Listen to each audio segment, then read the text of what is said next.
ज़िंदा खुदावंद यीशु मसीह में आप तमाम लोगों को मेरा सलाम। मेरा नाम मनजीत सिंह है और ये एक मेरी नई कोशिश है जो मैं अब करने जा रहा हूँ। आई हैव डिसाइडेड कि मैं हिंदी में ये जो बाइबल रीडिंग है उत्पत्ति से प्रकाशित वाक्य तक मैं एक एक चैप्टर करके आप लोगों के सामने उसको पढ़ने के लिए कोशिश करूँगा। और जब मैं इन चैप्टर्स को पढ़ूँगा, जब मैं बरकत खुदा की हासिल करूँ, तो ये मेरी दुआ है कि जब आप लोग इसको सुने तो सुनने के ज़रिए आप लोग भी खुदा की बरकत को हासिल करें।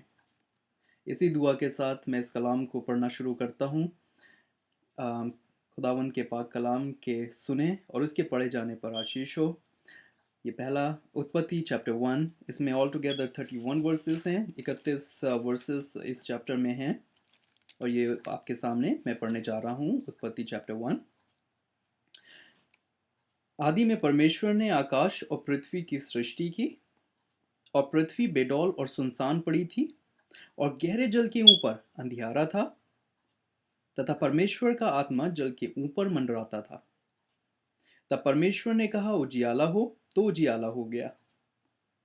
और परमेश्वर ने उजियाले को देखा कि अच्छा है, और परमेश्वर ने उजियाले को अंधियारे से अलग किया। और परमेश्वर ने उजियाले को दिन और अंधियारे को रात कहा। तथा सांझ हुई, फिर भोर हुआ, इस प्रकार पहला दिन हो गया। फिर परमेश्वर ने कहा, जल के बीच एक ऐसा अंतर हो जाए कि जल दो भाग में हो जाए। तब परमेश्वर ने एक अंतर करके उसके नीचे के जल और उसके ऊपर के जल को अलग किया, और वैसा ही हो गया।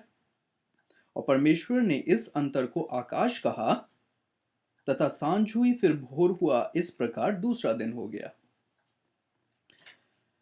फिर परमेश्वर ने कहा, आकाश के नीचे का जल एक स्थान में इकट्ठा हो जाए और सूखी भूमि दिखाई दे। वैसा ही हो गया। और परमेश्वर ने सूखी भूमि को पृथ्वी कहा, तथा जो जल इकट्ठा हुआ उसको उसने समुद्र कहा। और परमेश्वर ने देखा कि अच्छा है। फिर परमेश्वर ने कहा, पृथ्वी से हरी घास तथा बीज वाले छोटे छोटे पेड़ और फलदायी वृक्ष भी, जिनके बीज उन्हीं में के एक एक की जाति के अनुसार होते हैं, पृथ्वी पर उगें। और वैसा ही हो गया। तो पृथ्वी के हरी घास और छोटे छोटे पेड़, जिनमें अपनी अपनी जाति के अनुसार बीज होते हैं, और फलदायी वृक्ष, जिनके बीज एक एक की जाति के अनुसार होते हैं, उगे। और परमेश्वर ने देखा कि अच्छा है। तथा सांझ हुई, फिर भोर हुआ, इस प्रकार तीसरा दिन हो गया। फिर परमेश्वर ने कहा, दिन को रात से अलग करने के लिए आकाश के अंतर की ज्योतियां हों, और वे चिन्हों और नियत समय और दिनों और वर्षों के कारण हों। और वे जाति और वो ज्योतियां आकाश के अंतर में पृथ्वी पर प्रकाश देने वाली भी ठहरें, और वैसा ही हो गया। तब परमेश्वर ने दो बड़ी ज्योतियां बनाई। उनमें से बड़ी ज्योतियों को दिन पर प्रभुता करने के लिए, और एक और छोटी ज्योति को रात पर प्रभुता करने के लिए बनाया। और तारागण को भी बनाया। परमेश्वर ने उनको आकाश के अंतर में इसलिए रखा कि वे पृथ्वी पर प्रकाश दें, तथा दिन और रात और प्रभुता करें, और उजियाले को अंधियारे से अलग करें। और परमेश्वर ने देखा कि अच्छा है। तथा सांझ हुई, फिर भोर हुआ, इस प्रकार चौथा दिन हो गया। फिर परमेश्वर ने कहा, जल जीवित प्राणियों के से बहुत भर जाए, और पृथ्वी और पक्षी पृथ्वी के ऊपर आकाश के अंतर में उड़ें। इसलिए परमेश्वर ने जाति जाति के बड़े बड़े जल जंतुओं की और उन सब जीवित प्राणियों की भी सृष्टि की, जो चलते फिरते हैं। उनसे जल बहुत ही भर गया, और एक एक जाति के उड़ने वाले पक्षियों की भी सृष्टि की। और परमेश्वर ने देखा कि अच्छा है।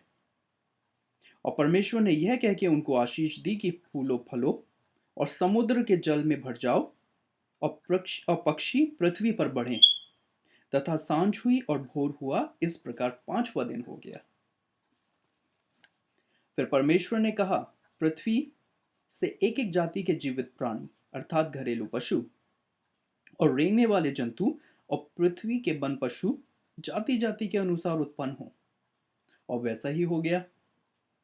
सो परमेश्वर ने पृथ्वी के जाति जाति के वन पशुओं को और जाति जाति के घरेलू पशुओं को और जाति जाति के भूमि के सब रेंगने वाले जंतुओं को बनाया। और परमेश्वर ने देखा कि अच्छा है। फिर परमेश्वर ने कहा, हम मनुष्यों को अपने स्वरूप के अनुसार अपनी समानता में बनाएं और वे समुद्र की मछलियों और आकाश के पक्षियों और घरेलू पशुओं और सारी पृथ्वी पर और सब रेंगने वाले जंतुओं पर जो पृथ्वी पर रेंगते हैं अधिकार रखें। तब परमेश्वर ने मनुष्यों को अपने स्वरूप के अनुसार उत्पन्न किया और उन्हें स्वरूप और अपने ही स्वरूप के अनुसार परमेश्वर ने उसको उत्पन्न किया, नर और नारी करके उसने मनुष्यों की सृष्टि की। और परमेश्वर ने उनको आशीष दी और उनसे कहा, फूलो फलो और पृथ्वी में भर जाओ और उसको अपने वश में कर लो, जो समुद्र की मछलियां तथा आकाश के पक्षियों और पृथ्वी पर रेंगने वाले सब जंतुओं पर अधिकार रखें। फिर परमेश्वर ने उनसे कहा, सुनो, जितने बीज वाले छोटे छोटे पेड़ सारी पृथ्वी के ऊपर हैं और जितने वृक्षों में बीज वाले फल होते हैं वे सब मैंने तुमको दिए हैं, वे तुम्हारे भोजन के लिए हैं। और जितनी पृथ्वी के पशु और आकाश के पक्षी और पृथ्वी पर रेंगने वाले जंतु हैं जिनमें जीवन के प्राण हैं, उन सब के खाने के लिए मैंने सब हरे हरे छोटे पेड़ दिए हैं। और वैसा ही हो गया। तब परमेश्वर ने जो कुछ बनाया था सबको देखा और क्या देखा कि वह बहुत ही अच्छा है।